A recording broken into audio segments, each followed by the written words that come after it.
Legacy, legacy, legacy, legacy. Black excellence, baby. You gon' let them see. Legacy, legacy, legacy, legacy. Black excellency. Baby, let them see. What's up, YouTube? Welcome to episode 70 of Hippies and Pancakes. As usual, I got DJ Q-Ways with me. What's going on? I got D with me. What's up? What's up? And today we got a first timer, but hopefully it won't be the last. Completely new to the whole process of podcasting and interviewing. But she's not new to anything, that a journalist might have to encounter. So we're gonna introduce TheWriterQuai today. What's up? Hey everybody, thank you guys for having me. Yeah, for sure.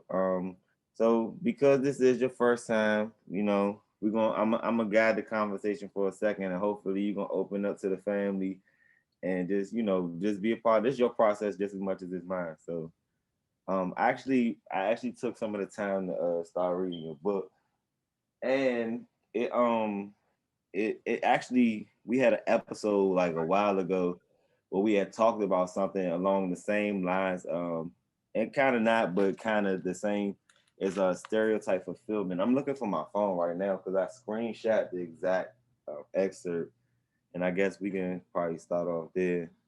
So hold on, I'm gonna let you know right what it is. All right, so I'm reading, and I get to this part, and it's in like the first chapter where you're like, stop allowing others immediate access. You'll crash every time you do. Your purpose and privilege should no longer serve those who are not receptive of your aptitude. First of all, when I got to aptitude, I stopped because, I walk around feeling like this every day. Like some people not even deserving of what you bring to the table. So first, you can introduce the book that I'm talking about, and then we can tap in right there. Okay, I first want to say thank you, for actually taking the time to read, and I'm glad that resonated with you. But my book, I'm creating little creative copies. So my book is called Building Black Legacies. It's essentially an inspiration for minorities. I feel like we are the ones who need it the most. We have it the hardest out here, and then we make it hard on ourselves. We beat ourselves up, and we give others so much of ourselves because that's just so much that's what we're used to. We're just so used to giving that, receiving is just a blessing to us, and we really count our blessings, and we take them in stride, and that's what this book is about. Just counting your blessings no matter what, no matter how hard life gets, and just believing in that. If nothing else, if you can't believe in yourself, believe in something higher than you, and let that be what keeps you going. And so that's essentially, each chapter is a story within itself. I want to kind of introduce the chapters. The chapter that you read that from was called Crashing in the Flesh. And that is essentially, that verse you read, that script from chapter 1, just stop allowing others immediate access. You'll crash every time you do. That's crashing in the flesh. We're allowing these fleshly things to intrude our mind and make us feel like we gotta give, and pour out so much of ourselves, knowing that we're pretty smart people. All of us have a learning capacity. We know right from wrong, and we know when something isn't serving us. So it's why keep giving the immediate access? And that's what, that's how you fight the flesh. That's what crashing in the flesh is. And then, like I said, go ahead. I actually had a question pertaining to that. What actually made you set out to even start this process for this book? This book was really for me. I started writing this. I found this app. I'm gonna tell you the complete true story. I love celebrities and stuff like that, and celebrity baby mamas, typical, teenagers, well, young adults. And so I kind of like, I was on Twitter one day and I was following Ari, and there's a lot of stories published on this app called Wattpad. In my head, I was like, you said celebrity baby mamas, but you right. I mean, it was a lot of people like at her, letting her know, like, you know, download Wattpad, read this about you, all this stuff. So I went up there and I was like, okay, I made me a profile and I was like, I'm gonna start writing. Like, I read a lot of people's work. I still follow a lot of great people up there. But I said, you know, I'm gonna start writing. And so like each chapter, like I said, it's a story within itself because it's what I was going through. And this whole first chapter came from like my Instagram blogs. Like, you know, I started writing as a blogger on Instagram. And I put all that work together and made it crash in the flesh because that's what I felt like I was going through. Every time I write, I'm kind of like going through something. It's journaling for me, but I write in a way that it's almost like a story, like, you know, it's a narration. And so I wrote it for me. Yeah, I peeped that after I read the first chapter. I peeped that it was like, because I tend to do that I rap, but sometimes like when I'm really going through it, I can just get a piece of paper and just write what's on my mind. And it end up, when you read it back, it sounds like you were just telling a story. So as I'm reading this, I'm feeling like, all right, this is a personal connection to something, you know, some I guess like some form of insight to it, something you may have gone through. But I'm actually excited to finish reading, but I had to give it a pause because I'm like that with books anyway, and the book's short, so I didn't want to. I'd be glad if I finish your book before I finish all these other books I got over here, like quick like that, because this is gonna make me have to spend my whole day reading. But I was about to say, so what process or what phase are you in now? Because you just held up a book that seemed like the prototype of the book. Yeah, so like, right now, what you trying to get it to? So I'm really trying to get it like published. Like, I want, maybe the cover may change. This is just something I was playing around with for real. And on Wattpad it's a different cover. Like, you know, like I said, it started on Wattpad and it was the first thing I ever wrote. So I said, I'm gonna make this my first book, like, you know, and I wrote it, I put it together on Pages. Well, yeah, on Microsoft, then I transferred it to Pages because I like that better. And I put it together and printed it out. And this is like, yes, like you said, my prototype. I even paid for my copyright. My letter came in, period. I like officially own copyright to this book. And it's published on Amazon, KDP, I published for free. So you can get it on Kindle. And it's very cheap because get it off her website because she's sold out. Yeah, you can't get it on my website right now, but you can contact me for a pre-order and you can get the PDF copy for free when you purchase the pre-order. And right now, until August 8th, I am going to be like giving 75% off on my creative copies. This is just a prototype, the actual big copy. Can I purchase one of those though? Yes, you can. I want one of those. I want a hard copy of one of those like to collect, like merchandise. I appreciate this, and yes, you can. I'll prepare you one today, and like you might save me one day. Your book might be worth more, and I might got the original copy. Right, and like I said, these are limited. Like, you know, I call them creative copies, and they are limited edition, but this is like, you know, what I'm doing right now. And I want to do this with each book. Like, I have more books that I'm going to publish. They all started on Wattpad, so if you want insight, you can go read on Wattpad. But I have more that I'm going to do. I'm just building my legacy right now, and I'm reading like how I get insight, inspiration. I feel like there's so much free knowledge out here. And like you said, spend your whole day reading like that. I do things like that, you know, because I feel like if I'm not reading the Bible, then I'm reading a book because I just like being full of knowledge. And you learn so much from other people's stories, from these books and things. Like, people are scholars out here, you know, publishing free knowledge. And so it's like, I'm reading this book called It's a For Dummies book, publishing for dummies, so that I can figure out how to go about this, like, process. Because I did all of this off whim, like, I the think copyright. personally, we was gonna segue into that conversation based off something you said, but I think that you should publish yourself. You already do everything else yourself. You X out the middleman and take 100% control of everything.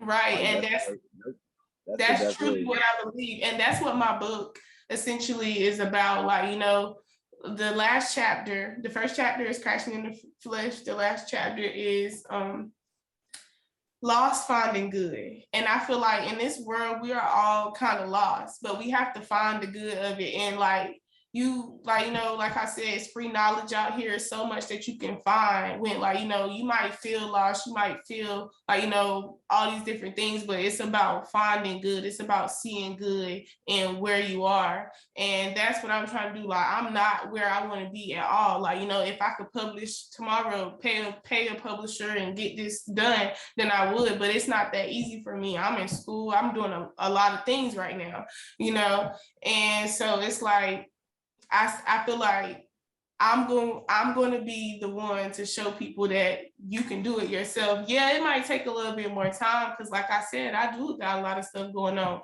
But what I want, I believe I can have, and that's what Building Black Legacy is about. It's about belief, like, and I'm never going to stop believing in my Black legacy. So, Based on the title, what is a legacy to you, and what do you feel like you want your legacy to be? A legacy is passion. Is belief. Like, it's whatever you want it to be. Like, your legacy could literally just be your name for being a good person. Like, we have a lot of people who are literally known for that. Like, it's a legacy is whatever you want to make of it. So I can't define, like, a legacy for everyone, but I know that my legacy is my belief and my passion, and I'm going to be known for, like, like I said, I wrote this novel for me, but then I wanted to share it with others. Like, I'm all about human, like, just humanity, like, service and things like that. And I'm in school right now to be, like, a social worker. And so, like, all of my work, I don't know, I center it around God. Like, in the book, it says, like, it's essentially about spirituality, believing in God. I quote things from the Bible. I told you this is a safe space for all that. You ain't gotta shy away from that conversation. Yeah, it's like, and I do shy away from it because I feel like people are ready to knock you down when you get to talking about, like, religious and spiritual beliefs. But I don't consider myself to be, like, religious per se. I'm a very spiritual person. I believe in God. I read the Bible, so people are going to say I'm Christian, and people can say whatever they want to say, but it's about what I believe. And I just know that I'm just learning. And even though I read the Bible, I'll read anything. Like, I will read about other cultures. I just like knowing, like, but it's about my belief. And I'm not going, like, I do believe in God, and I guess you could say I'm Christian just because I do know that, like, I believe in Jesus Christ. But I don't know, like, and that's the lost found the good part of, like, that's why I ended my book like that, because I get to talking about things like this and I get lost in the conversation, because it's like people in these worldly views, they throw it at you and they make you think this, that, and the third. And it's like, I don't know, but I started this spiritual journey, my whole spiritual journey about discovering who God was in writing. I started journaling. I started writing letters to God, like, and this started kind of like when I was a kid, for real. Like, and I would never say the word, like, I never knew I was talking to God. I was just writing a little diary, like, I never said anyone's name, but it's like I always spoke in stories. But I stopped for a while, like, I was going through life, growing up and figuring myself out. But it wasn't until I got to college and, like, was really going through life alone, lost, that I decided that I wanted to find the good and start going to church and taking these notes, which I shared in my books. A lot of my, like, notes that I quote the Bible are from sermons that I got from church. And like that's where this started. My writing, notes, school, like it all just started in writing. And that's how I found God. And it's like I literally feel like God started using me in my writing. Like a lot of the chapters, you read deeper into the book, like it gets really deep. And sometimes I go back and I read and I'm like, wow, I wrote this. Like, you know, this is something that I wrote, and I just thank God because I know that it was him using me.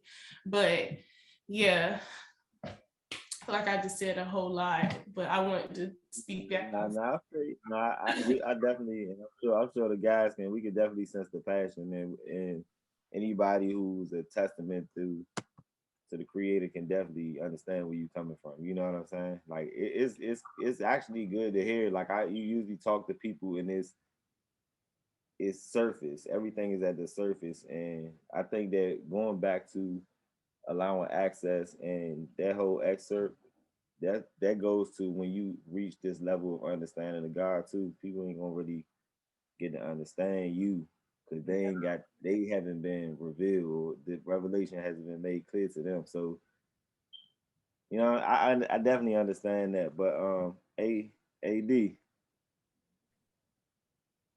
So, you in here? I'm gonna say usually this is our one of our favorite type of guests to have on the show. You ain't got no question?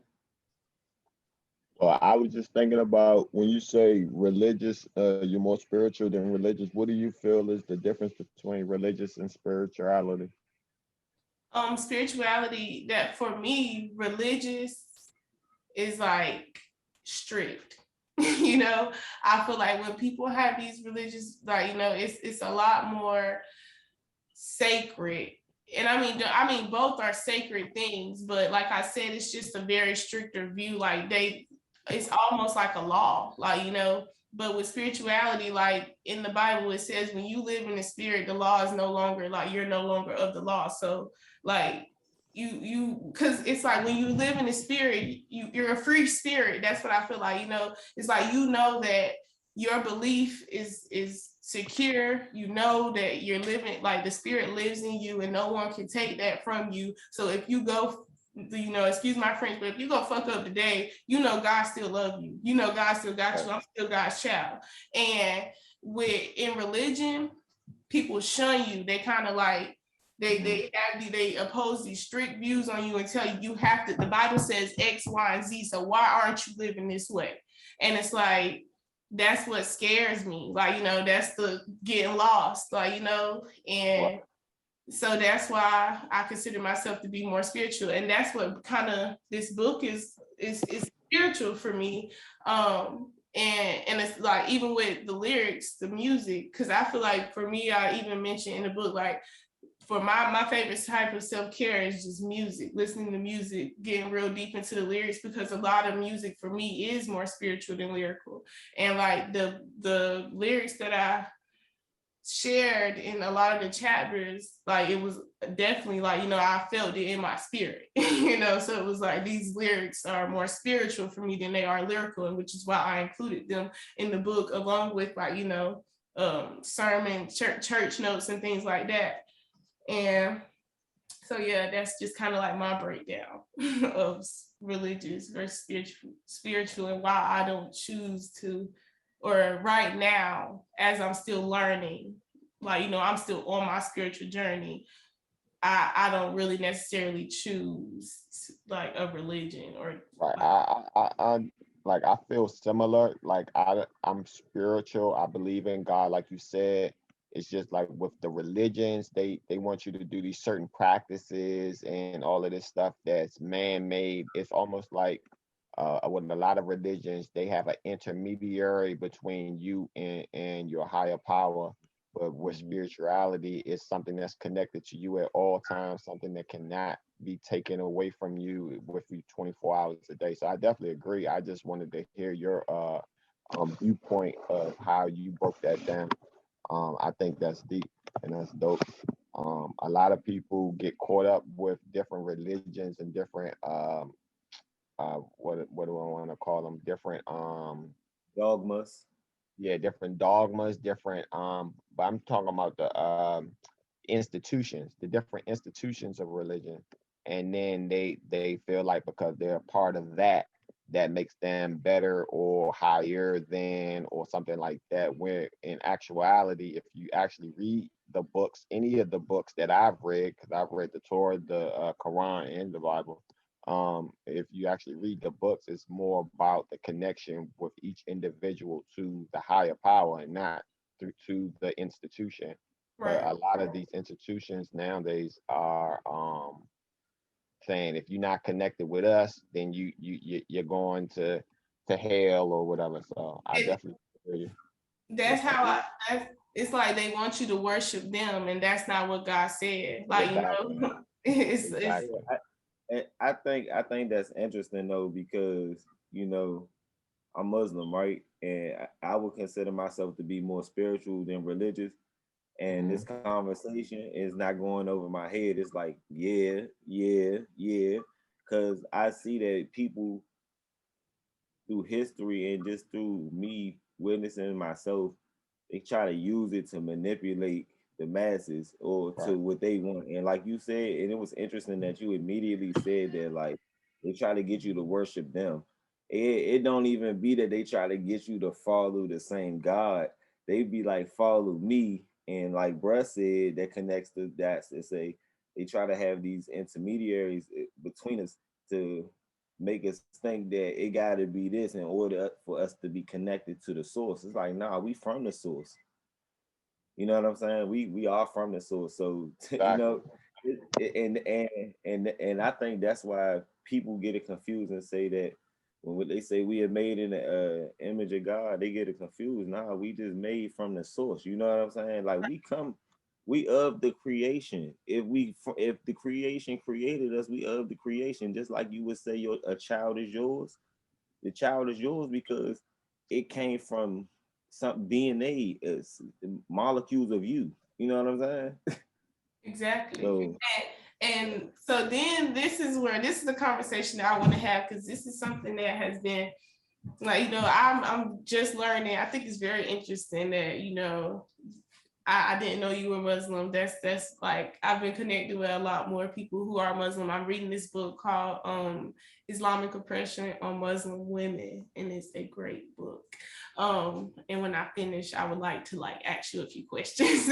But something I want to talk about. So like you said, we are of the Creator, and I think people get lost in this world, and that's why I always bring it back to my book, but lost finding good. People get lost in this world and they stop looking for the good, and they say, well, you know what, I'm just in the world, so I'm of it. And like, you know, and people start acting of the world, and they worship the universe and all these things they try to control. And I think that's a big conversation that needs to be had, because you have a lot of people today who really do, like, they're like, it's not that they don't believe God is real, but they have stopped trusting in God, and they say, well, you know what, the universe is what controls the odds. Like, you know, and they feel like they can, if they practice this and practice that and do these spells and this, that, and the third, because all this stuff that they're doing is still spiritual, but you know, they feel like if they practice this and do this, that, and the third, then they can control the odds and things like that. Hold on right quick. D, What's up? can we have this conversation? Definitely. Proceed. Okay. Because I mean, like, this is something that I really just want insight on. But like, I feel like people feel like if they practice this and do this, then they can control the odds, or they can try to change the fate of the universe. Like, you know, they're believing in the universe to worship, like, you know, instead of believing in God and trusting whatever he has, like, you know, will be made good, even if it doesn't look all that good right now, knowing who he is as the creator. He created this universe. So how are you going to worship the universe before you worship him? Like, you know, and so that's something that is literally this space. I'm sorry. The universe is literally at its simplest just space. Space. It's all it is. Like, you know, it's space. It's like, you know, that's all it is. It's a space of opportunity if you make it. Like, you know, that's how I feel. And it's like, even with opportunities, like you get a job opportunity, you get all these different opportunities in life. Those are things that you have to work for, first of all. And then you also have to face it if you get a job opportunity and they decide to go with someone else. Like, you know, in the moment, like you feel like, dang, like I lost that job opportunity, all this stuff. But then months later, God, after you go through like preparing yourself for failures and adversity and things like that, God give you something big, like, you know. And when you were trying to worship the universe to get this job that just was not for you, like, you know. And that's where I feel like that my problem like kind of comes in, and that's where I'm at on my journey, like. And like, you know, I'm gonna speak on another chapter of my book. It's called Transitioning Obedience. Like right now, I feel like I'm definitely trying to transition in my obedience. I'm trying to learn to be obedient to God.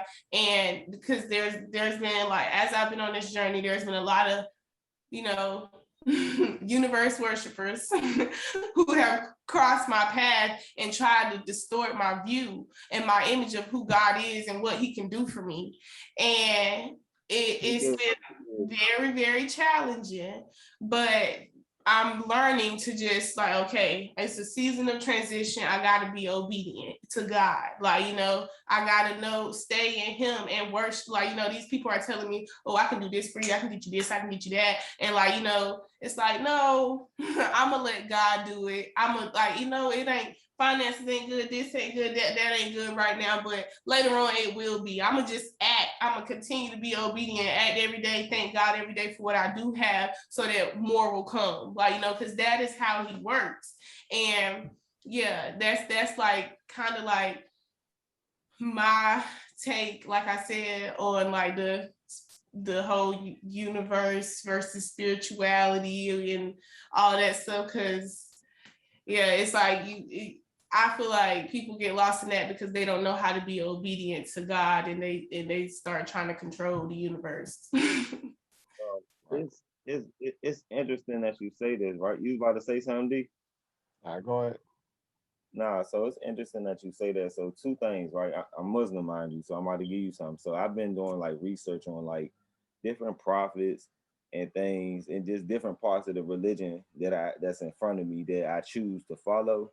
And I'm like, all right, let me go and do my own homework. And what makes sense with me gonna resonate with me, just like when I read your excerpt, it immediately when it's real, it's gonna resonate with you. You know what I'm saying? So one prophet that I had went and looked up, or one person, I don't know what you would call it, is Adam, right? The first person everybody mentions, right? Right. They mention they always mention how Eve bit the apple and then Adam, they ate the apple, blah blah blah. But they never really explain the story of him after the fact, or them after the fact. Yeah, and that's what I was gonna say. Because I started reading the book of Genesis. I went like, you know, I felt like going to the beginning was important, but even when you go to the beginning, it's still about interpretation, because it's like, so I understand, but like I gained some understanding though. Like I did gain understanding because I wasn't given understanding in the beginning. See, I grew up, my dad been Muslim my whole life, and my mom and her family, they Christian. Like, you know, it's majority Christians in my family. You know what I'm saying? Like ex-slaves and things like that of that nature. That giving a certain thing and taking it and running with it. You know what I'm saying? And I also got a certain amount of Muslims in my family too. So, which means that some people are reverts, I would think. So I went and seen the story and get understanding at the end of the story, and and this goes to transitioning obedience. They sinned and broke the first rule, like that they wasn't supposed to break, and then end up coming back to learn to serve God, and we're given all these commandments to have kids, to do this, to do that. You know what I'm saying? Like it literally, they gave birth to the people who committed the first murder. You know what I'm saying? Or the person that committed the first murder and was told how to bury the first body. You know what I'm saying? And things of that nature. And it's so much that came with that. And at the end of their life, which you never get taught in Sunday school, is at the end of that life that they had to live on earth, it got to a point where, you know, the angel of death came and they was like, hey, look, I know who you are. They say Eve noticed who it was, and they say that Adam say, hey sis, that's the angel of death. Hey bro, you gonna take me first? He said, hey, forgive me, but I remember what heaven was like. I'm going back first. You know what I'm saying? I did everything you did, and that gave me an understanding of me feeling like that was my connection to God, to say, you know what? I'm from that. I'm a son of Adam. You feel what I'm saying? If anything, I'm a son of Adam. So, because he was the first person, Right. naturally. So, with that being said, I understood that now my purpose became different, to say, you gotta die, bro. So when you die, how you want to live? And then when you come down to the worshipers and stuff like that, Abraham. Abraham in my religion is considered to be the father of monotheism. You know what I'm saying? Of worshiping one God and God and his oneness. You know what I'm saying? So Abraham, the story of Abraham goes that he as a child, you know, they was worshiping idols in his town. One day, I'm gonna give you the short version. One day the people leave town or something. And Abraham was asking, like, why y'all worship these idols? Like, what's their purpose? What's their purpose? People like, oh man, you don't get it. You young, you don't know what you're talking about. So Abraham, they leave town one day. Abraham crushed all the idols except for one, the biggest one. He leave it there. So they come back. They say, man, who broke all these idols? What happened? What happened to our idols? Abraham was like, man, he did it, the big one. You hear me? Come on, Abraham, you know that idol can't do that. He said, I know. Why y'all worshiping it? So they throw him in a fire. They say they build a fire around him, right? They throw him in a fire. They say that God sent an angel down to him. He just say, hey, Abraham, anything we can do for you right now to relieve you of this pressure? He said, nah, only God can handle what I got going on. So the angel go back up, you know what I'm saying? God, like, you know what, make the fire cool for him. Abraham ended up surviving that whole bout. And with that is that transition of what you call it, that of obedience, is when even when the angel came down that could have did something for him, and he said no, the source. Let me holler at the source. You know what I'm saying? A lot of people ain't really in that same space for real, for real. But that man, that conversation, this can go all day. This can go all day. I ain't even. But what I want I to ain't say, gonna that's deep. Like, you know, thank you for that insight. Like, now that makes me want to go look deeper into it. But like, that's really deep. And like the story of Abraham, and how like even the angel, he felt like even the angel couldn't save him. He trusted God and his oneness. And that's what I'm learning. Like, you know, in my transitioning, that's what I'm learning, because I've had like I've been on TikTok, like the worldly things will start happening. Like I feel like, and I feel like it's like spiritual warfare, but it's like worldly things start happening. Like I'll be on TikTok and literally like my phone will scroll up and it's somebody reading like, you know, horoscopes and stuff like that. And I'm not gonna lie, I read my horoscope, I like, you know, read stuff like that, but I always, no matter what, like, you know, I'm not just gonna take somebody's word for something. Like, you know, I listen because it's like, dang, yeah, this really connecting. Like, you know, especially in like my horoscope, because it's like a horoscope is almost like a story too. So it's always about interpretation. So I take those things and I give it all to God. Like, you know, I don't get so caught up in the message of what people are like trying to tell me. I take it, and if it like, because sometimes the things that people like, you be like, dang, like, how did they know? How did this say? Like, and that's what they want you to do. Like, you know, and a lot, and like, that's how they get you to worship them. But like for me, it's like it's not about the worship. It's not worshiping no one else in this world. You should never worship no other person. Like, you know, no man, God. Like, you know, I worship God. But at the end of the day, it's like, that don't mean that like we're put on this earth for a reason. Like, you know, we can be open to listen and interpretation, but don't get caught up. Like, don't get so caught in the message that you forget the purpose. Like, you know, only put on the earth for one reason though. People think it's like this big whole idea of the reason why we was put here. We were only put here to worship God. And everything that is good is an act of worship. You feel what I'm saying? So like when you take care of a homeless person, that's an act of worship. When you go to work to take care of yourself legally, that's an act of worship. You know what I'm saying? When you bathe yourself, that's an act of worship.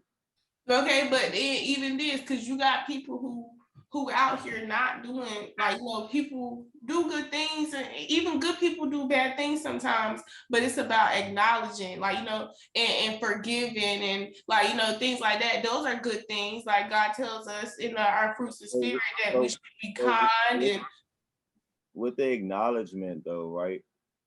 Like with the acknowledgement comes what? Does that come? Does that mean that you acknowledge and repent and don't do it again, or you just say, "Hey, I fucked up," and just keep it moving? Because like it's just like when you say you gotta go to work, and you don't just go to work. You have to go to work. Then you have to maintain a certain level of something, and then in order for you to be there and stay there, you have to make yourself you have to make it so that you are not expendable. So you got to make it so like you got to give value to it too. You don't just sit around and say, okay, I'm I'm Muslim. Oop, just let it sit there and then think this big tree of enlightenment and love and stuff is going to just occur. You gotta walk towards that. but and that exactly, that's what it is, walking towards it, because like, and like you said, because you acknowledgement is just one thing. Like, you know, you do have to, like you said, you can't just acknowledge and repent and then just keep, like, you know, but at the end of the day, this world is full of sin. And so we know that as we keep walking, the sin is it's there, like, you know, but you keep looking for that good. You keep walking towards it. And my walk is about, like, you know, learning, reading. Like, I'm reading the Bible right now, and like I said, I try to go back to the beginning so I can fully understand the sequence of events. And I want to read the Torah, I want to read the Quran, I want to read these things because I just want to know, like, you know. And I also want, because I want to know for my own interpretation. Like I said, honestly, like, I'm spiritual, but yes, like, I'm reading the Bible. This is what I started with, because this is what, like, you know, my family believed in. And now, don't get me wrong, my family never taught me the Bible. It's just like people go off hearsay. It's just a belief thing. Like, people could never read the Bible a day in their life. That's the black legacy though. No bullshit. That is the black legacy. No funny. That's literally the black legacy that they what Jay-Z said in the song. Y'all give us pig intestines and we made it food. You know what I'm saying? Like, we made it soul food. Right. They gave us the cutting of the religion, man. I seen the movie and then read into the story of Nat Turner, right? And they talking about Nat Turner led this rebellion. Then you go back and understand Nat Turner's position and why the rebellion even kicked off is because you had a person who said, "Hey, the people listen to you, so we gonna make shit light on you. Hey, you gonna be able to travel and do stuff. You go to these different plantations, they getting out of order, so you got to give them this good word that they love. You know what I'm saying? This good word say, obey your master. Who's the master? That's the master right there. Nah, that's not the master. He knew that. You know what I'm saying? He knew that. So he said, nah, you know what? I'm not about to do that. They breaking people teeth out. They really putting the press on my people and they using me to do it. I'm not a vessel for destruction. You know what I'm saying? So I'm going to sacrifice myself and let them know this ain't what it is and this how y'all should get out. This the way out. The only way out was what? Kill. Did not at this point in time, that's not a conversation to have to say black people needed this go and be burning down people's shit. That's a call to action to say you gotta stop what the fuck you doing and correct what's been wrong. You can't be using the same religion that they've been using for 400 years, or the same institutions, rather, not religion, but institutions to enslave the people. You know what I'm saying? You the same scripture that you quoting on Sunday, they quoting in a church full of KKK members on Sunday. Okay, so now it comes down to something else. You got to give something to the religion, the same path that you taking. Some of these high ups need to be taken too, and understanding that, look, this ain't about getting your people to follow you, your masses to follow you and serve your purpose of what you trying to accomplish. You say you trying to accomplish for God. This ain't even about that no more. It's like they give you this and they just get the money to the pastor. Oh, we gonna get the pastor. My auntie told me, look, she said, oh, we got our pastor a new Rolls Royce. I'm in my head like, auntie, He catch the bus to church. He got a what? But he could have bought a fleet of vehicles and gave them to the daggone people. Get here on Sunday, and I need you here on Wednesday. And on Thursdays, we doing something in the community. You gotta ride. Right. You know what I'm saying? Right. Like, No, definitely. I'm not gonna tell nobody how to worship God, but I'm just saying that's how it should work. And that's how I feel. Like, really, it's if you think about it, they call like my generation Generation Z, and like, I looked up what Generation Z, like what the meaning of like the years and all that stuff, and it said that we were going to be the generation like that caused chaos and disruption. We were going to corrupt everything. But I feel like, say it again. I did properly. Properly. That's what I'm saying. That's what I'm saying. But see, that's why they feel that way, because they know, they say, oh, we're going to cause corruption because we're going to expose what you've been doing all along. And we're going to take, and it's not like we exposed it in a bad way. We took advantage of it. And then, we got our educations. We did what we had to do. But now, like, people, like, there's a lot of Black students, Black educated people, we have our education, we know, but this master's degree that I'm going to get, this ain't what's getting me by. God is, it's what has got me by way before I could even like be here to get this degree. And people are like, bring it, like, even for me, like I want to like offer professional services and help people like, grow as their own business and things like that. But I'm doing it like, through belief, like, and I'm not telling nobody you need to worship God, nothing like that. I'm telling you, you need to believe in yourself. And if you can't believe in yourself, then you need to find some type of source to give you that inspiration, like, and because that's what I had to do. And I found it in God. And like I said, I found it in reading the Bible and understanding, like I said, I knew my family considered themselves to be Christian and religious in that way, but I can't tell you one time that somebody read anything from the Bible for me, like, nobody sat down and taught it to me. It was always a belief thing. It's like, and that's what faith is. You don't have to know, you just believe. Like, you know that God is real, and you accept him as the savior of your, like, you accept God as for what he is, like, and that's what carries you. That's belief, that's faith. But for me, I knew that was the traditional way of doing it. These people didn't even know what they was worshiping. They didn't know fully. Like, they had somebody, because like you said, you got these KKKs in the you could tell, you'd be like, you don't know, this that's not what he was talking about. Like, dead serious though, it really be like that. But whole time, your whole life though, at the beginning, you like, dang, they enlightened. Yeah. You get older, the older you get, you be like, hold up, man. Yeah, stretching here like this don't match up like that. And that's the thing, you gotta make it like you gotta make it match up. And it's like, how you telling me this and then this, like, it's not matching up. But at the same time, like, I feel like that's something that God kind of, he knows we're going to go through. But the ones, like I said in the beginning, in my acknowledgement, my book, like, it's this one's for the believers, because it's like, if you believe, like, that no matter what, you can find good, you can find God. You don't let this world correct your mind. And even with people telling, because like I said, with religion, with Christianity and stuff like that, I have had times where like I literally just didn't feel accepted by the church. I felt like a hypocrite, like, because I felt like my life wasn't matching up with this word that they was giving me. I got all these tattoos, right? And when I go around people, I told you I'm Muslim. So when I go around people and I know, or even if I was a Christian, or even if I was a Jew, I used to feel like when I went around people because how, like you said, like it's the religious structure is like strict. Mm-hmm. Then when I received the understanding to myself to understand what the religion was, the type of people that this religion was, or any religion that God has delivered or revealed himself to, you gotta think. You got people like Moses. Moses killed a man. I never killed a man.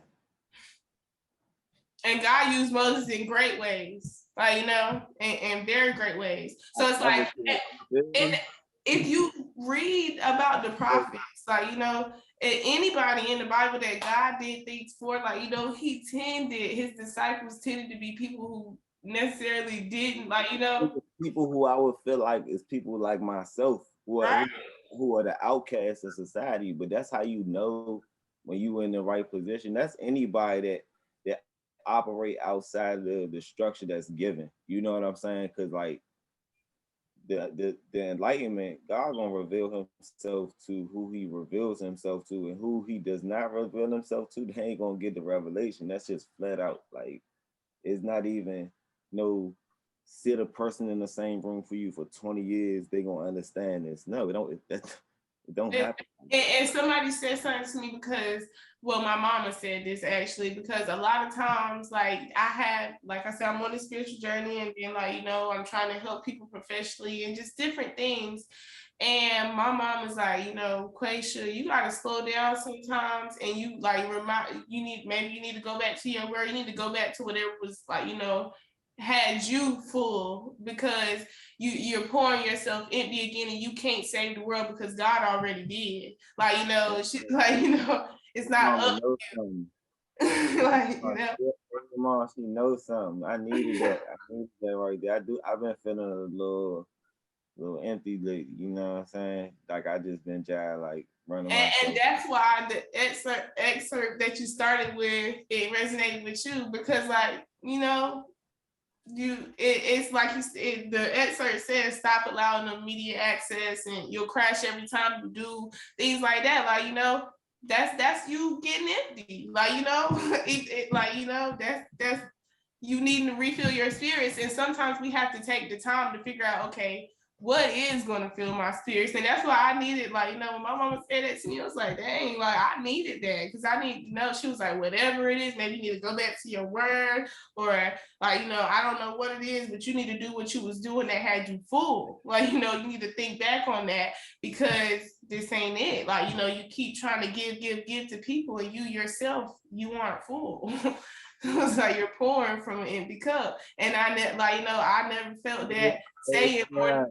I'm telling you, I needed that. Yeah, when I tell you, and I ain't have the conversation with nobody. I just was sitting here trying to understand what I've been feeling like, right?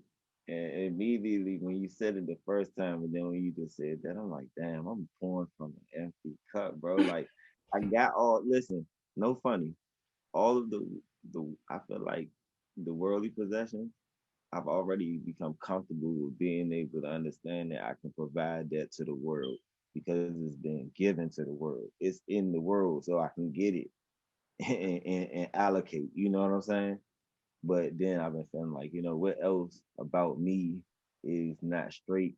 And it's like, when you want to be a leader of people, you gotta have some structure. And I think that a lot of what you going through and what you learning and understanding is a word that people don't like to admit to, and it's discipline.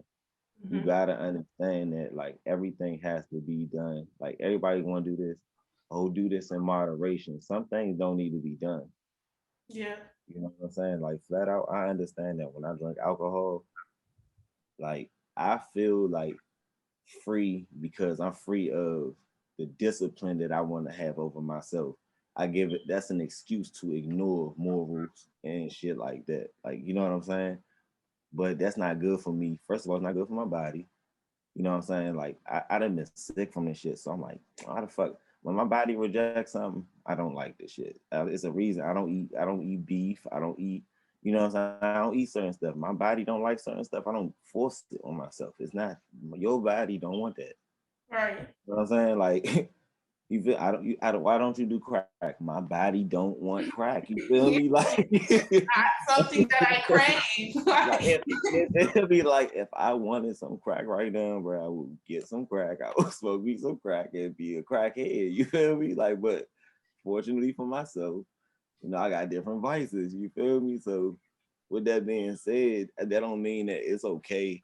I just say that to say, like, a lot of people try to use it, like, all this to, like, I don't know, like, I don't like the excuses that get made. Like, me personally, I got a thing against the people that be worshiping like the rocks and shit. I really don't be getting that shit. I like that's that and some other shit. Somebody put me onto this documentary about like Scientology. I'd rather not go and look into that because, like, first of all, the religion is so new that I will be literally insulting God with trying to go and seek information from that. Like, not no funny. It's not this. Anybody, you can do what the fuck you want. I'm on my own journey, but I'm gonna say that with certainty that I literally know there's no reason for me to go and look into certain religions. Like, why would I go look into Satanism for what?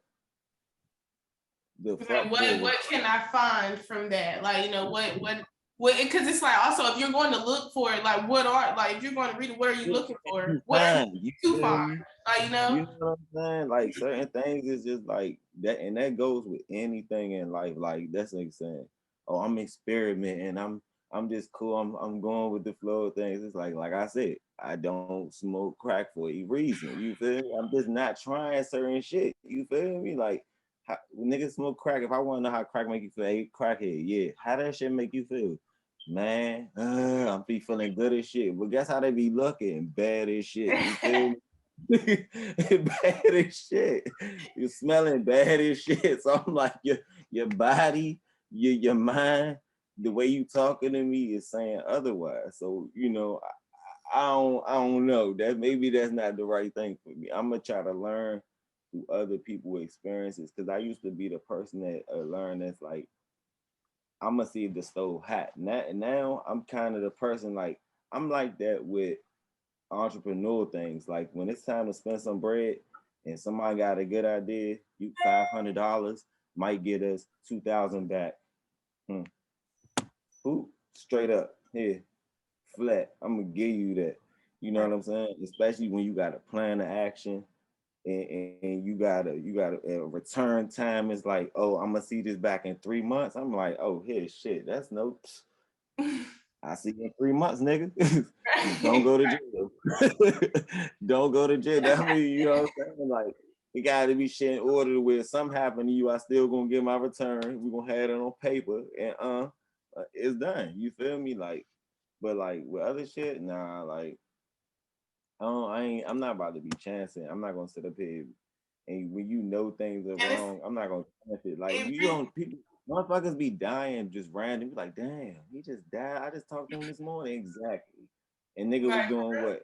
Robbing, shooting, stealing. At the funeral, would they say, man, he was a good man. Not at the end.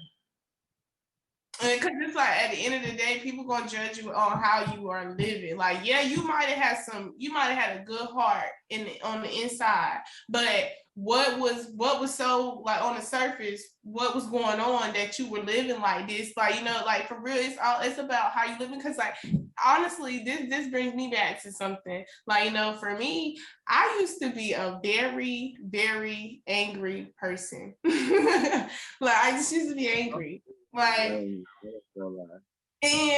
I mean, like, don't get me wrong. Sometimes, I mean, I'm not angry. Like, I'm just. I'm an angry. I'm an angry black man. I'm not gonna lie. No bullshit. But I feel like some of my angers are justified on the spiritual level and on the surface level. It's like, hey, well, our anger is definitely justified being black men and black people in general, but it's how we direct our anger, how we direct our energy. Exactly, because we have to find the good in our anger. That's off right now. That's why I'm doing this podcast. Oh, you already know how I feel. And to see you're channeling in a good way, and that's what people have to find. Like, even when you are angry, okay, what's something that's going to alleviate that? Because we know that anger is not a good trait that God wants us to have in our hearts. Because anger leads to resentment and other type of things that hardens our heart. And so.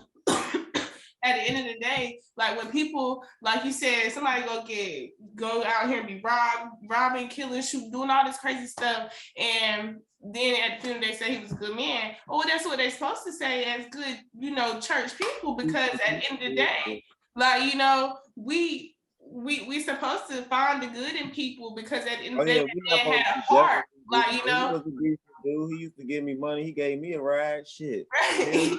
And so they saw his heart even through, like, you know, the surface. But in the end, like we said, the people who didn't experience that, who saw the robbing the kid, like, they're gonna judge you off of how you were living, like, you know. But at the end of the day, as God, like, you know, as believers, like, you know, as people, we are believers. We believe in what we want to believe in, and so, like, we have to, like, acknowledge that at the end of the day, we all have a heart, and, like, you know, that is what connects us. That is what makes us human. That is what makes us God's children, because at the end of the day, God lives in all of our heart, but it's up to us to accept that and learn, like, you know, because you living is learning, you know, and you have to learn what that means. What does it mean if God lives in me? What is he trying to do in me? Like, you know, and what am I doing that's stopping me from letting God live abundantly in me? Like, you know, and I think that's what a lot of people, like, you know, fail to, like, really realize. And that's what kind of makes people, like, these angry, on the surface, angry people, because they feel like, well, I can't live abundantly. Like, if a person died and they know from robbing, shooting, all this stuff, it's like, what was going on in their lives that made them feel like it was trying to fulfill that void with the worldly, the money. I need the money. I need the love from the people that I give the money to. I need that sense that I need to be worshipped low key. yeah. I've been trying to that whole. I'm ready to finish your book so I can go ahead and understand, get some more, you know, understanding. Just maybe understanding just through someone else that's going through a similar journey, because I feel like that's everybody's life journey. It's no different for no other human being, but some people tend to ignore, you know, what they got going on. Like, some people playing their game, they season of Madden on, like, just auto. Like, I'm gonna just let the computer play the computer for a minute, autopilot. I'm gonna tap in when it's necessary, then I'm gonna come back out. Like, you plugged in the whole time, from the time your heart started beating in the stomach of your mom. You know what I'm saying? Like, you was plugged in since the beginning. Like, exactly. that's cool.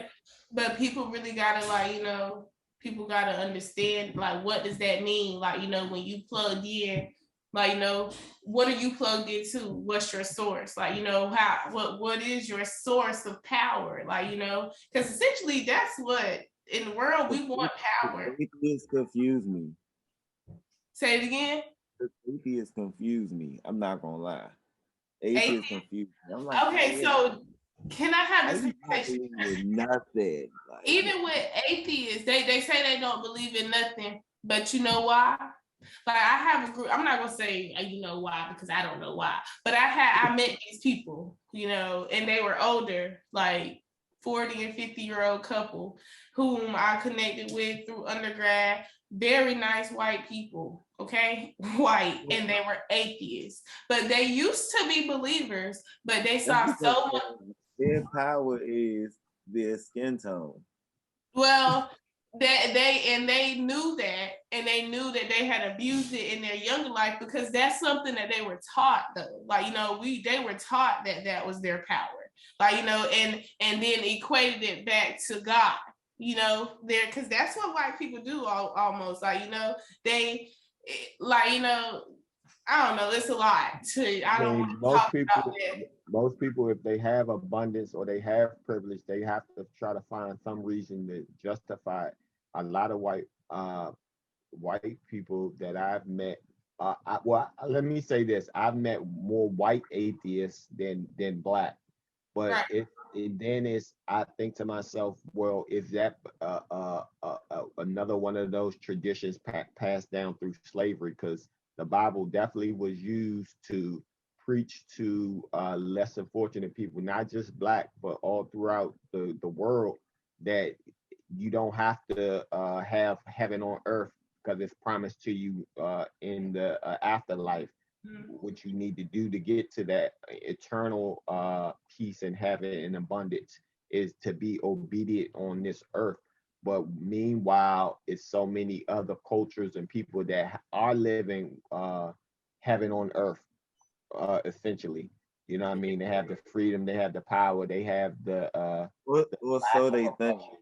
So they think, like you said, so they think, because that brings me back to this couple. These people, like, okay, the woman, like, you know, family, military family, but the man, trailer park trash, essentially. That's what he was. He was a ward of state, just like, you know, that's what he started off as. So he, like, you know, but he used that skin tone as his power, lied about his age to get into the army and things like that, like, you know, and build his legacy. He built his legacy off of a lie, essentially. And even like there's deeper things into that, like, you know, but he life humbles you, like, you know, God is going to humble you and bring you to your knees. That's what God does, so that you know who you gonna worship now.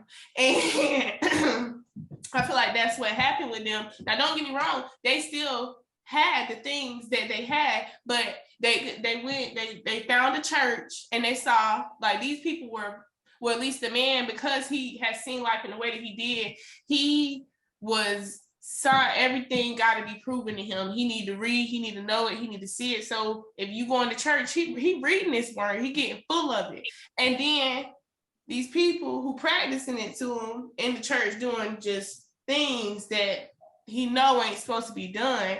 And they got a child, they like, I don't want my child confused like this and things like that. So we, like, you know, they stopped believing in the church. They stopped believing. They became atheist people. And, you know, that never altered my relationship with them, because I knew that, like, you know, you say you don't believe in anything, but you have to say that so that you don't have, like, you know, you don't want to justify the reasons and why, like, you know, you became who you are right now. Like, you know, you don't want to justify it. You don't want to equate it nothing. You just want to say that, like, you know, I worked for it, I earned it. That's just how life is. You gotta, you know, and it's like, I don't know, but I feel like atheist people say they don't believe in anything. Like you said, it's like they don't want their life justified by something higher than them.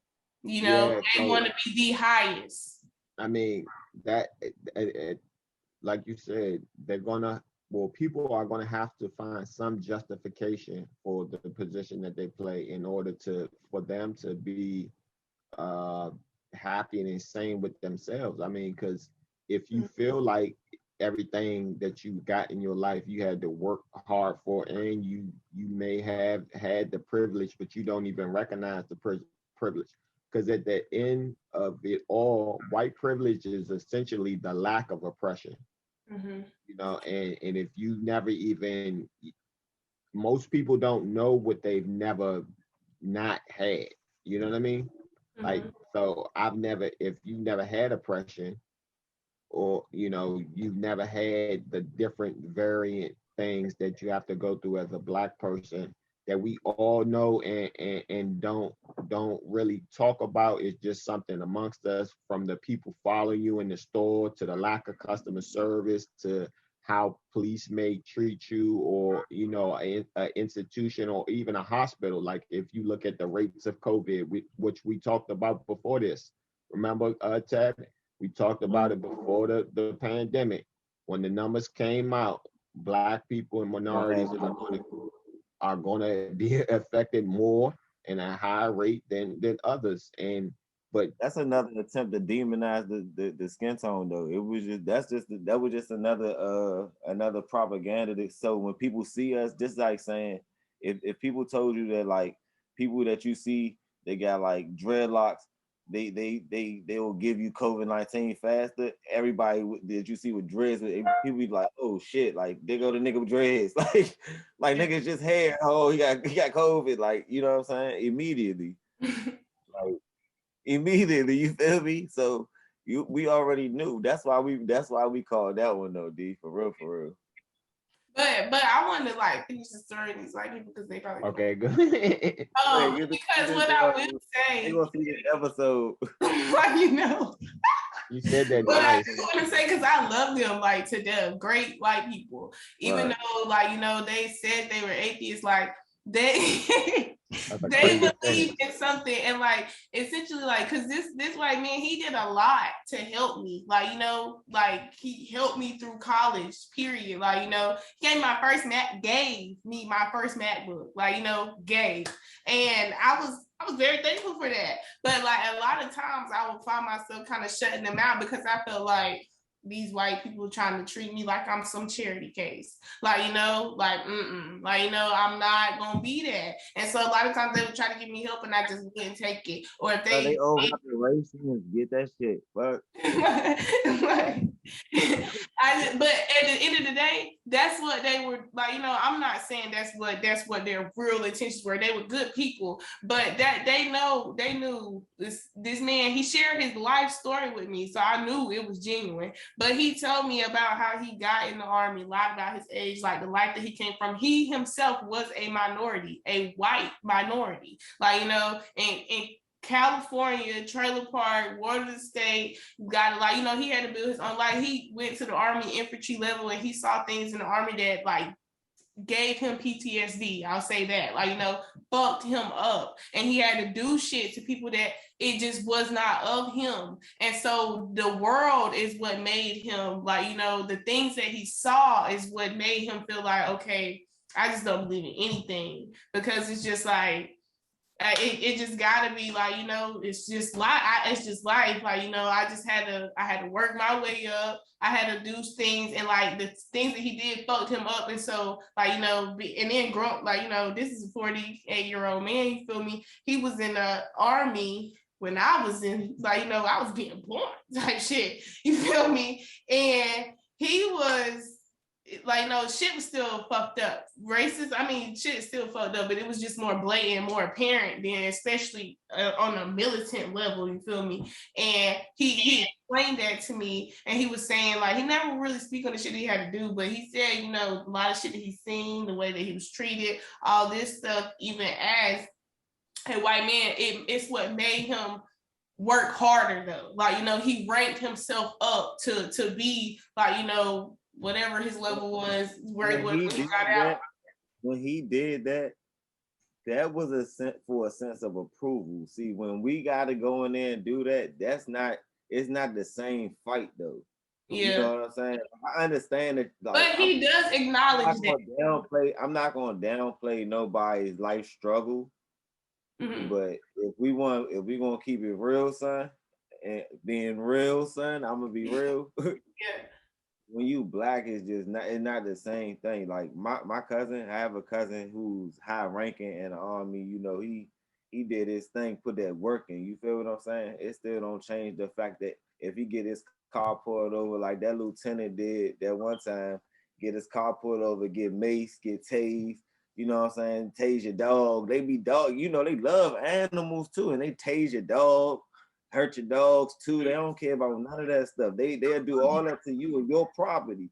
If a dog belongs to a black man, the dog black too. You know, they don't care. Period. You feel me?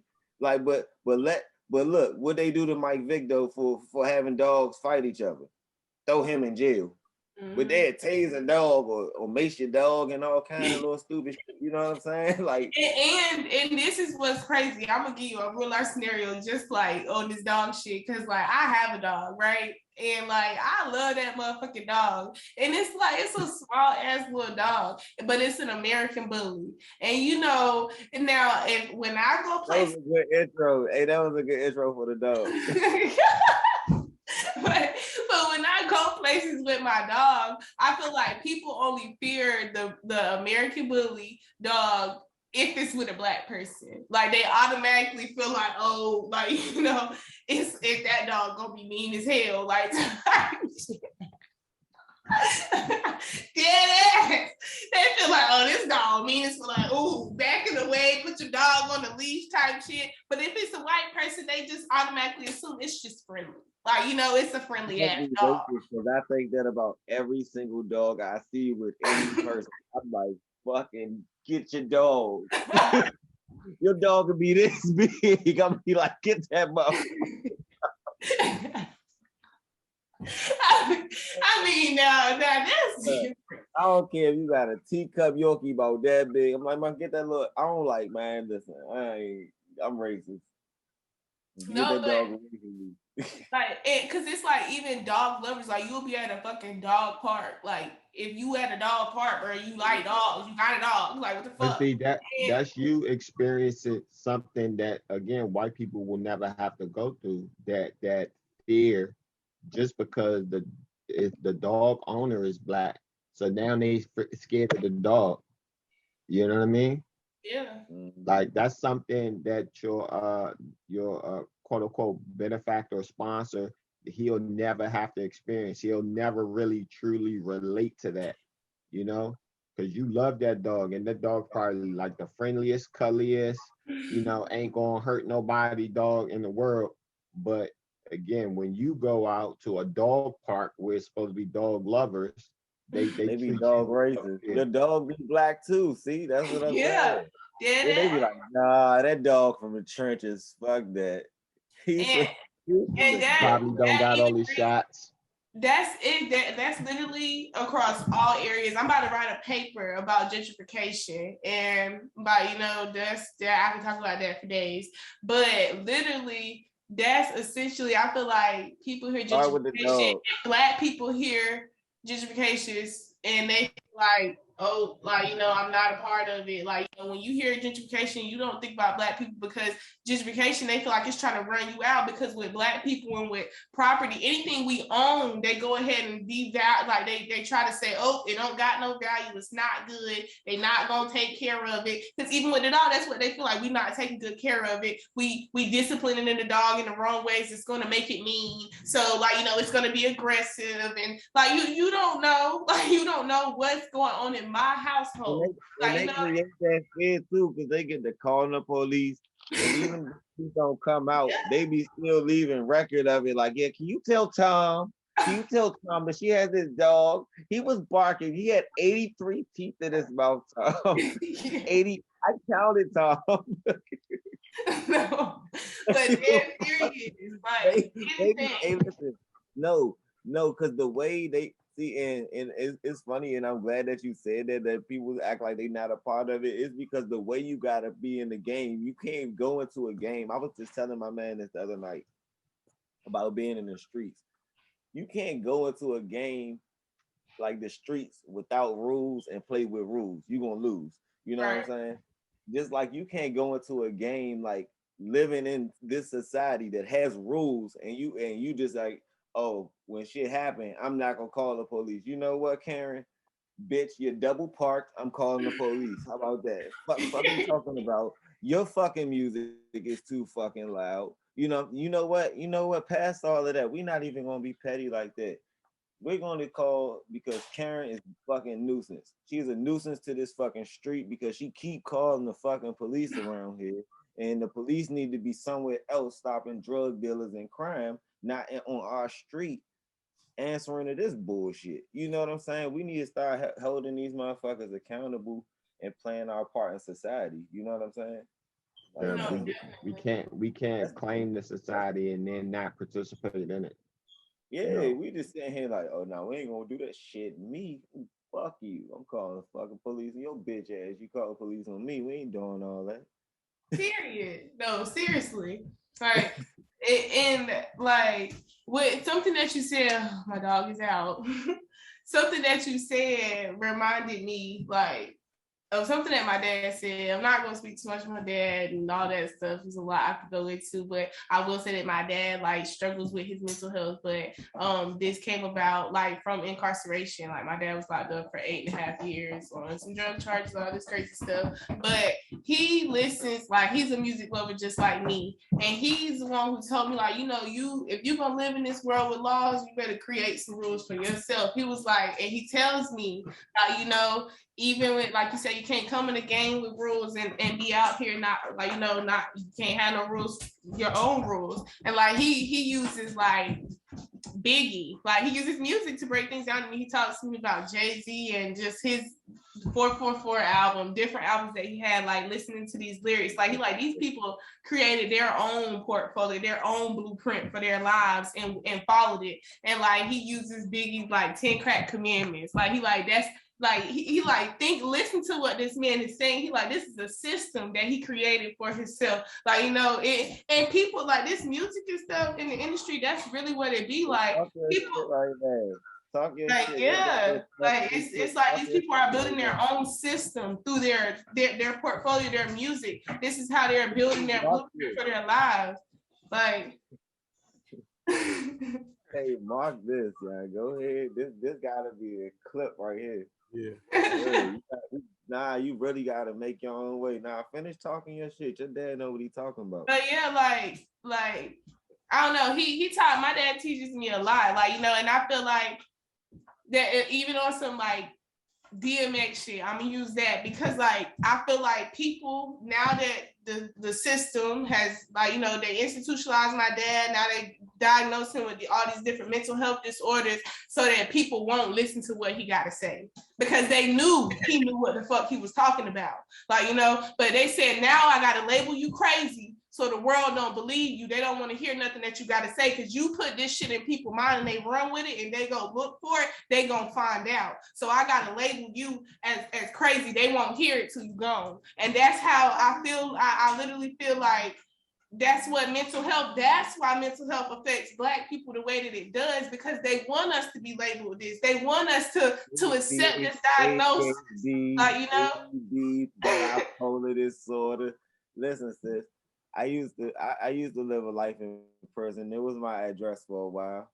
They probably try to make me seem crazy too. Then I met these guys. We started this podcast thing. I'll be doing this rap shit. We on top of all that because I definitely can personally connect with you and with that plight, man. Because a lot of people come back and everybody treat prison, man, like it's a light sentence. Like, Yeah. Your dad was gone for what you say 8 years? 8.5 years. Woo, longest 8 years of my life. Now, compared to a person who has life, just because you were here, he had life. Your dad did 8.5 years. Person on life might just be starting their life sentence. Right. They don't know when they gonna die, so technically that ain't really nothing. If you do 40 on a life sentence, fool, that's life for real. You know what I'm saying? Honestly speaking, so like a lot of people try to downplay the effects of everything. Like when I first came home from the halfway house, they had me going to see like psych doctors and shit. I tell the first psych doctor, dead ass. I'm not even gonna lie to y'all. This is some real shit. I tell the first psych doctor I see, I'm like, listen, like, what's going on with you? I said, nothing really, except I got a problem. I got trouble when I'm around crowds. Like I tense up. Like I don't really like a lot of. I'm telling him what's wrong with me. I said, to me, it seemed like I'm showing signs of post-traumatic stress. You know what I'm saying? Mm-hmm. I feel like that this is not natural for me to feel like this because I'm a person that like to be around people. Why am I uncomfortable around people who not trying to hurt me? Right. When I was in prison, I wasn't living a life where everybody was just trying to kill me all damn day. Okay? Like I lived a life like how I live right now. Like I do right by you, you do right by me. I deal with the Mexicans, I deal with the white boys, I deal with the whoever. Blood, Crip, GD. I don't care what you is. You know what I'm saying? I'm a real nigga. What's up? Right. You need some. You need this. You need that. You need this. That's how I chose to cope with my bed. But I seen that a lot of people didn't cope like that. A lot of people resort to doing drugs there. You know what I'm saying? Like, and you got to think, we already live in a society where we gonna get the low quality of shit where they send vegetables to our stores that's not good as the vegetables when you go all the way to the white parts of the community, right? So imagine the kind of drugs you gonna get when it's a compound full of niggas. The amount of drugs that are gonna be allowed onto the compound, because how does an inmate get drugs into a compound? You know what I'm saying? Like we not gonna make it seem like y'all not setting people up in the jails, giving them charges in the jails of shit that y'all doing. Right. And I'm making this clear because people gonna watch this podcast and it's not to feel like I'm a rat to anything or to say anything. it's just obvious factors that if it's something there, somebody got it there. They set you up, but you ain't the one that bought it. Now you can't ever see your family again. This fool still coming in, locking the door every fucking night and going home every morning. I mean, it's the same thing. You can just extrapolate that out to the whole community, to the country. Nah, yeah, but the reason, but that's bigger picture though. To even put it in the way that it's in the system like the jail, because they gonna do that anyway. Yeah. Just like that's why I even said something about the grocery stores. They gonna bring the low quality in. They gonna give us the low quality shit, and that's why you losing your damn mind in the joint. Man, what I want to say, go ahead. In the system, like how I like the fact that you used it in the jails and the prisons and these institutions and stuff, because essentially, like, you know, all they want you there. They want us Black people there because it's like people say it's another form of slavery. They want us to be the guinea pigs. Like, you know, like think about it. Oh, Obama, I know a person, my ex's father, he knew my dad because they connected in prison. This man did a 8-year bid, 10-year bid, and he was doing another bid and got out early because of some like Obama like refuge. Yeah, I remember I came home around the same year. Obama computed everybody's sentences. Yeah, like, you know, when that happened, he got off on that, and then, like, you know, that was like 20. His life is like different now, because while he was in there, like, you know, when Obama was in office, he was creating programs that allow for these inmates to do skills and, like, you know, build training. They was working on what though? Like military shit, like, you know, government shit. So like this man, he was my ex's father. He was working on the military 18-wheelers and all that shit, like, you know, learning this skill. And now he out, like, you know, he can apply this skill. Like, you know, that was a great thing. But in there, you become their guinea pig. Like, you know, you're doing work for them, and it's free labor. Like, you want to learn some shit, you can learn, but you ain't got nothing else in your motherfucking time. And that was so much a chance, like a small chance, because I don't want nobody to look at this and be like, oh, I can go in there and get a fucking trade. Listen. Yeah, no. That shit was like going to the fucking NBA, all right? Your chances of that being some shit that's going to happen to you, that is like going to it's even less than the NBA. Like it is a thing. Like, and there's some chances, and look at how they talk about Obama now. Like, you know, look at they're gonna try to, like, you know, look at the things that he did, the small things that he tried to do. Of course, like it sounded so good, so they want us to know about these programs, but they don't tell you how hard it is for especially a Black person. And, like, you know, we like. You become their guinea pig, but it's not in a way that's supposed to be beneficial for you. Like, you know, it's like I said, I feel like it's a way, it's another form of slavery. And that is something that my dad, like, kind of talked to me about, because, like, while he was in there, like, this is where I feel his mental health issues, you know, started. While he was in there, like, he would do things to go to, I don't know what he's seen in other inmates, or, like, you know, I mean, I just don't know his lived experience, period. But he would do things to get sent to the hole. Like, you know, you get sent to the hole, you in there for 30 days by yourself, like nothing. Like, you know, that's it. And he would do that continuously, because he didn't want to be a guinea pig. He didn't want, like, you know, the things that was going on, I don't know, he don't talk to me too much about it, but, like, he says, like, you know, prison is not a place for anyone, period. Like, you know, it's just not a place, and especially not a place for a Black man. For humans. Like, you know, it's not a place for humans, but it's especially not a place for a Black man, because think about it, a Black man has it hard in the world. So, you know, prison gonna be hard because emotions, think time, like, you know, that men don't know how to deal with a lot of things, don't know how to talk about a lot of things. And so it's just like in there, like, and that's why I actually respect this podcast.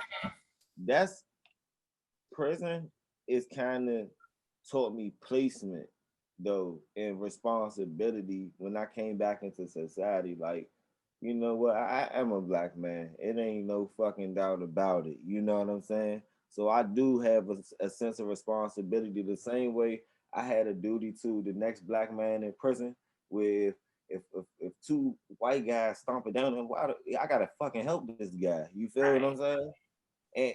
And my mentality transferred to the world to say, if I see a sister on the street and anybody disrespecting her, pull a car over. What's up, bro? The fuck type of time you on? Why?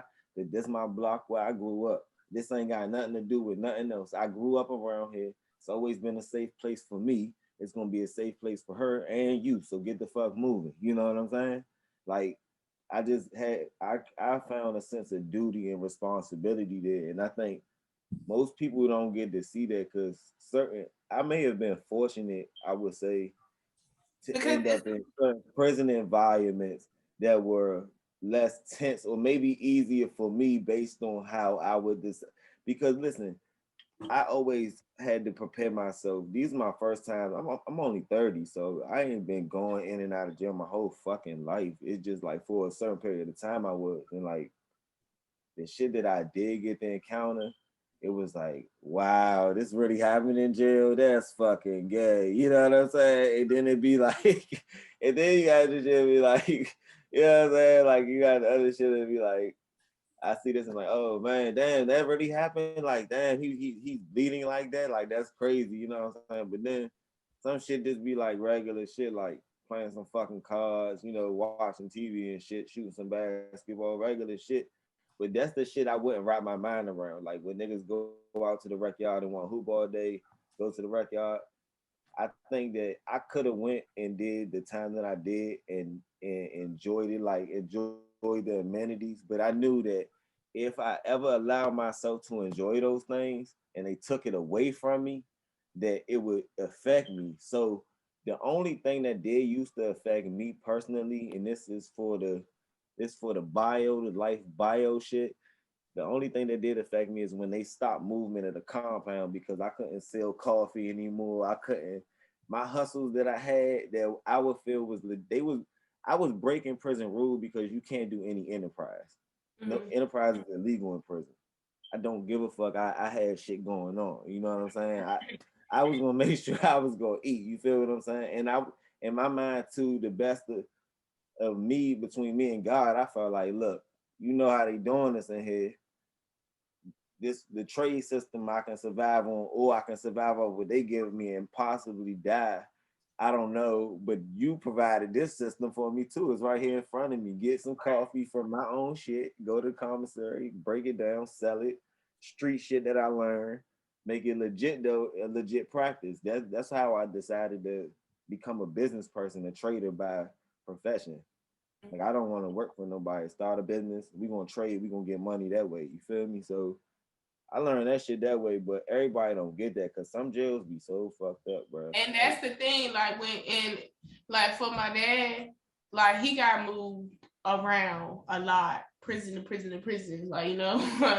And so it was like for him, he's seen good prison systems. It wasn't until he went to a certain prison that they kept him at for the rest of his year that these things really started happening. And so you notice, like, you know, you'll know the institution, you'll know the system. Like, you know, I was young then, so I didn't understand. But as I reflect on it and I talk to him about these things now that as an adult, I notice, like, you know, and like I said, he does struggle with his mental health, but that man knows the things that he's seen, the lived experiences. Nobody can't take that from you.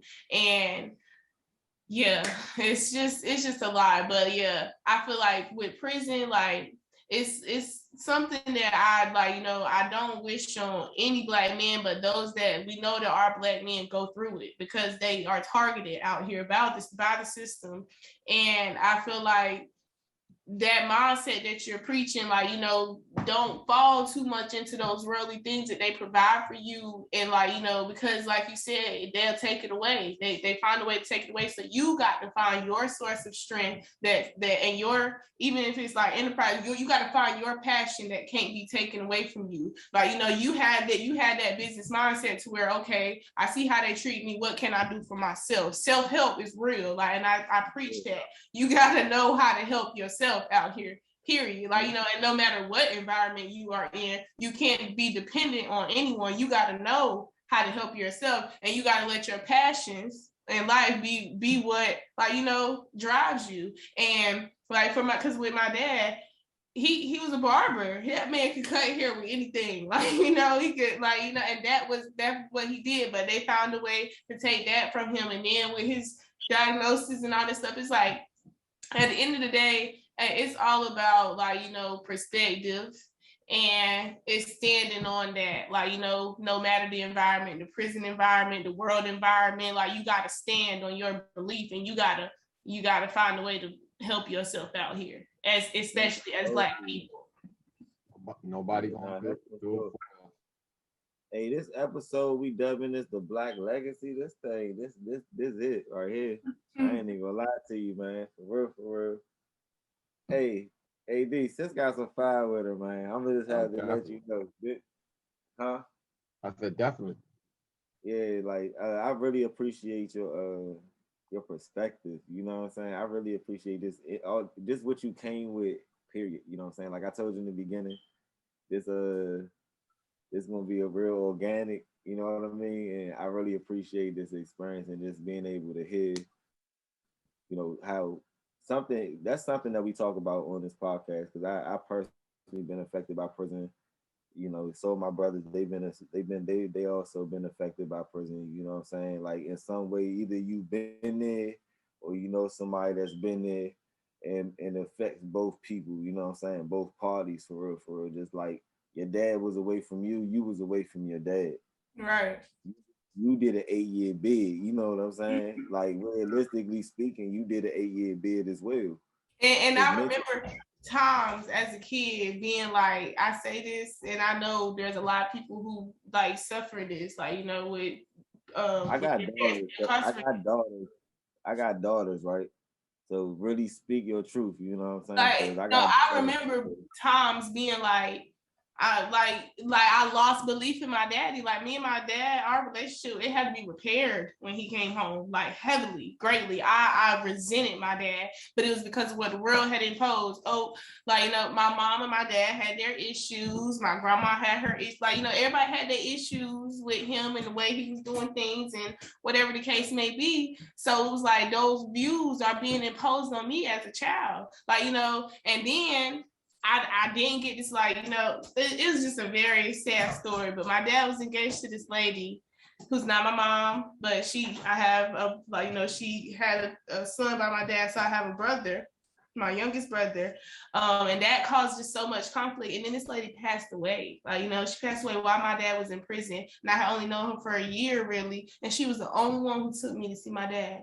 So it was like when she died, I never got to see my daddy again. And dad was fucked up, like, you know, as a kid. And I remember feeling like, yeah, like I'm never gonna see my daddy again. It was only 8 years, and I knew he only had to do 8 years. But I remember being like a young kid, being like, you know, I ain't never gonna see him again. No, telling people I don't have a dad, things like that, like, you know, because it's like he's not here. I don't know when he's coming back. The 8 years felt so long. Like, you know, and people don't understand how that affects people. And that's another thing, when you have a parent who's incarcerated and then the parents may not be together and you got all these worldly things going on, and that connection, that distance, it imposes a lot. Like, you know, and the phone calls and this and that, like, people got to pay for this and putting books up there, and people out here put money on books, and people out here living real life. Like, you know, they got real life stuff going on, and you can't necessarily understand that because you ain't here to see it. Like my dad, he went to prison in 2007 or 2005, and life was going on. Shit changed tremendously since then. And to come back with a mental health disorder or a mental health diagnosis, and not, like, you know, and then also have to get the program, you know, realize that life has changed. I've tried to get my dad to get an iPhone. My dad been out for like 4 years now. I've tried to get him to get an iPhone. Won't do it. I mean, he does have his own beliefs about all this stuff, like, you know, but like, it's like they don't know what they do to people. Like, you know, life really be going on and they don't get to experience it. They freeze them out. They freeze them out. It's like cryogenic type shit. Like, it's like the computer that I was using to send emails in prison was basically damn near the computer I learned how to use computers on. You know what I'm saying? Like it was a Dell, like an old ass fucking Dell flat screen. Like I'm looking like motherfuckers in there like, how you use this? I'm looking like, that's motherfucker. That's Dell. You know what I'm saying? Like, but no, that's not. I said that jokingly, but that's because, you know, I had the advantage of being out here when the technology was coming. You know what I'm saying? Like, I went in. I'm gonna tell you real shit. Get home. I know how to use the iPhone. I'm gone for like 2 years. I know how to use the iPhone. But you know, in 2 years, the iPhone is still about to be different. I get home, don't know how to use this bitch a little bit. I'm like, what the fuck? Texting all slow as shit, all kind of dumbass shit. So like I understand that, but that's because with the whole prison reform, they be so worked up on. I mean, like we not gonna be able to literally free everybody. So I think that the reform need to come in that the people that do gotta stay because they did break a law, it need to be better for they stay too. Yeah. You know what I'm saying? It's not just stop locking niggas up. Like some niggas gonna go to jail. And even with some like halfway houses and stuff, like, cause I experienced that too. Cause my dad only did 8.5 years, but he had the rest of the years on probation, so he was in halfway house for a little bit. And even with that, it's just like, I mean, it's good. It's good that they get that rehabilitation. That's what they consider it to be, the rehabilitation in the society. But it's all about how you rehabilitate a person, and then also it's I feel like it's all a systemic thing. Like, even with the type of the positions, the roles, and the people that they have in these halfway houses, like, people could do more to accommodate and to rehabilitate these but people. Like you say, these places be funded by people who are just like you and I, who just got a job with a shitty ass boss, with a weak ass budget. You know what I'm saying?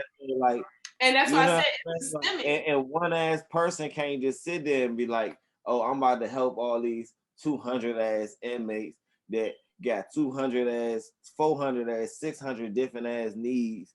You know what I'm saying? You gotta think, you just coming home. How much shit you need? Everything, goddamn it. Driver's license, birth certificate, social security card, a fucking address to send in shit to. I need to fucking go to the DMV. I need to go to the doctor. I need to do this, that, and the third. Like, this is from personal experience. But then you got motherfuckers like me. I work outside the system. I'll lie. If I find a way to work the system, I can lie, give me a fake hall pass to go into the community and do something, do that and make something happen for myself. As a Black person, though, we have always, like, people shun us, look at us crazy for doing stuff like that. But it's like, don't you know that's what I have to do, because this system does not work for me. So I have to work the system. Like, I always work that shit. We gonna you have to. If you know how to work it, why wouldn't you? I mean, because at the end of the day, don't let these white folks fool you. They work that system too. They know how to work it. They make it work for them. Like, Look, I had this white guy that moved into my room in the halfway house. The nigga, I'm not gonna say the nigga name. The nigga go move into the joint, face scared as shit, because we in Southeast DC. He's scared as shit. This motherfucker, I'm being nice as shit to the nigga. He coming, hey, you wanna watch TV? You want a snack? You want something to drink? You welcome out. You know what I'm saying? Relax. I know the anxiety probably killing you. He white though. He came from a camp or some shit. He come in the room. Now he telling me, yeah, all this white collar shit he was doing. I'm thinking to myself, damn, you was making for how much money? And I'm thinking like, damn, I went to jail for like 40 punk ass dollars. Like, however I carried the situation, like, damn, I went to jail for this little bit of ass money. You stole all of that. You happy as shit, you out here. Then he started getting people like his friends that say he worked for the company so he could come out, like shit that I didn't like. It's really the system. Like, if you got a job, you can leave the halfway house. He had a system to where he had a motherfucker to say, hey, he worked for me. Let me get my man out here for 8 hours a day. He gonna do his thug thizzle. I'm gonna send him back. I'm gonna send pay stubs. Boom. I'm in my head like, you know what? When I met Brad, I say Brad, that's not his name. That's the white name I'm giving him though. When I met fucking Brad, because that's what the fuck he act like. I met this nigga, he go do all that shit. I'm like, oh, you know what? I need to be that person for my niggas if they get in this situation. Cause I didn't have that person. And I'm like, we don't really tend to have that kind of system set up where you come home, you might got a nigga that give you some drugs, but he only putting you back on the same path. He basically put you on a U-turn, like, hey, go back that way, come back. You know what I'm saying? I see you can spin back. Basically, and you don't never had nobody. Then you got the person that kind of like, oh yeah, you can come work for me, and just kind of like, even they be black, you come work for me, but then slave you out. The minimum wage $16, they paying you 14, 12. Like, come on, who else gonna hire your ass? Bitch, you supposed to position me. You feel me? Like, dead ass. You know what I'm saying? Like, they don't. That is what, like, you know, that's the narrative that I'm trying to change. Like, you know, for real, like, I feel like building Black legacies entails more than like, okay, chapter 2, suffering to self-care. Like, you know, or no, chapter 2 is healing the wounds, but chapter 3 is suffering to self-care. It's like it uses Bill Withers' lean on me. Cause it's like, as people, we all have, like he said, sometimes in our lives, we all have, like, you know, we all have sorrows, we all have pain, we all have things that we have to go through. And sometimes we have to lean on each other. And as Black people building our Black legacies, we have to, like, even what we're doing right now, y'all invite me on this show, letting me like use this platform as a way to, like, you know, let people hear my voice and network with more people. Like, this is what, like, you know, this is self-care for us all in this platform talking. Like, you know, when we help each other, when we build each other up and we do it the right way, like, you know, like you said, minimum wage, $14, you know what? You doing the labor. I don't care if nobody else gonna hire you. You're doing the labor, so I'm gonna pay you what I gotta pay you. Like, you know, that and that's what life is about, because you get more from like doing good. Like, you know, now sometimes, like you said, it's a systemic thing though, because like it's like these like, you know, people themselves, they trying to help you, but they working a low budget job. They don't got much funding coming. The state ain't trying to get them no grants and stuff because of what they doing for real. Because, you know, the government, they don't like shit like this. They ain't really trying to help our Black asses. Like, you know, so we really got to fight for this shit. And so it's like, and we got to work for it. But if we all came together more, like, you know, with these platforms to build each other up, we would have the funding. Because if I'm working this low budget ass job and you working this low budget ass job and we all working this low budget ass job, like we put this money together, and we got something. You know, like, you know, it's about building though, and you got to connect with those like-minded people who see like that. The Underground Railroad was a network to freedom. We still on the same mission. I ain't even gonna lie to you. A lot of people lose sight of that. Like, even when it comes to worldly things, that we must be worldly, it's gonna be real. We gotta be for the people. You know what I'm saying? For our people first, always. So like, we still on that same network of everybody trying to connect the dots long distance and close the distance just by having the connection. You know what I'm saying? Yeah. And like doing the work for real. But hey, look, I really, really, really, really, really, really appreciate this episode. And for this to be your first interview, your first time doing something like this, you brought great energy to the situation. AQAs, when I called you after I said to send me this stuff, what song and what did I say put on the intro to this joint, bro? Legacy. You know, the joint called Legacy by JC. Legacy. Yeah, JC, Black Legacy. They let them see, period. Can I say something before we wrap? Can we get an audio version? Give us an audio version of the book. Read it. Record it. I'll look. Because I'm on Audible heavy. Okay, like, you know, with my time. So I need an audio version, please. I got you. I've been thinking about that because, like I said, more people do like to listen than read. And yeah, I've been thinking about that. I think that was my confirmation. So thank you. I like to read, but you know, if you're busy, the only time I really get is in a car or something when I'm traveling from A to B. So we need an audio version. I got you for sure. Yeah, you gotta get in the studio with somebody and tell them that they edit that thing down, bust it down. We got the whole setup. What you try to do? Don't tell me that because I'll be in DC next month. We definitely got the setup. All right, That's now what I'm saying. You gotta get that bust down. You know what I'm saying? Everything black owned, black. You know what I'm saying? Black motivated. yes.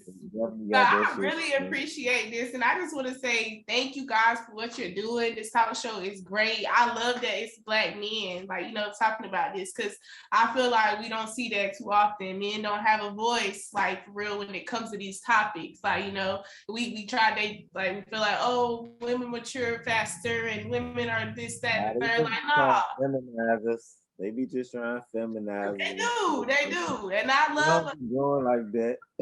I love not over here.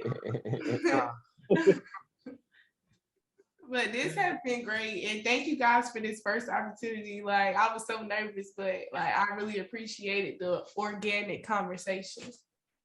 I kind of felt like everybody hit the weed with me when I was smoking, because everybody was kind of just chilling, like talking to me and shit, having a conversation. I was like, shit, did everybody smoke? We don't tap it. Huh? We don't tap it. Yeah, so what's this, episode 70, man? Yep, that's right. Oh man, I ain't even gonna lie. I'm telling you, when I tell you my cup was empty before this episode, I really appreciate the energy. Tell your mom and your dad both thanks for the advice that they gave to me. You know what I'm saying? I really appreciate that, because I was really at a place where both things that you mentioned your parents said, I needed that for me right now. You know what I'm saying? I hope it helped me move forward in the next week. Right now, I guess you can shout out where you want everybody to go and find your books and stuff like that. And yeah, you can take it out for this little episode. On Wattpad, search _ TheWriterQuai. On Instagram, you can follow _ that's 2 underscores TheWriterQuai. And then also I have a website, TheWriterQuai.com. Go check me out. Like I said, creative copies are out of stock right now, but you can contact me if you would like to pre-order, and I got you. And you'll even get a PDF copy to read now, and audio on the way. The Audible book is coming. That's right. Yeah. When you get out here, I got pancakes, I got merch, so we're gonna make sure you leave with something. You know what I'm saying? Make sure you leave with something. So if you can bring me a book. You know what I'm saying? We can make that transfer of funds and make it real. You know what I'm saying? Other than that, QAs D. I really appreciate y'all as usual. I feel like we back with this with D. Hey, I ain't gonna lie. I text QAs and told him we was back. I ain't even gonna hold it. I was like, we back. This episode is lit. We back. So I really appreciate that, man. I really appreciate you QAs for making it happen. And D, as usual, all the teamwork that we put in. What's it, episode 70? Damn, 30 Lucky more. 7 times 10. Yeah. You can cut the